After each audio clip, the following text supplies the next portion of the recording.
Vallejo, California, a small town just 30 miles from San Francisco, which made headlines in 2008 when it became the largest city in America to declare bankruptcy. Vallejo was faced with a $16 million deficit, 20% of its budget, when the housing market collapsed and took the economy with it. Public services were some of the first and hardest hit.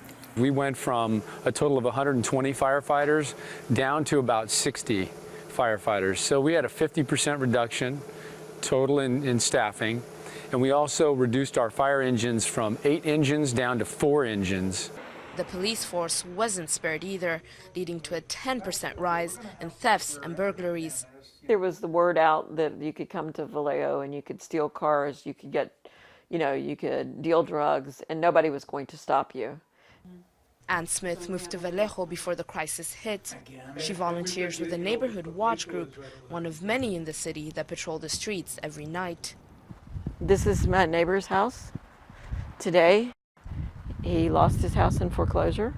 And the notice in the window actually lets squatters know that the house is empty. So then we have to watch the house very carefully to make sure that no one breaks in. Filing for Chapter 9 may have been tough for residents, but officials say that for the city, it's brought welcome change.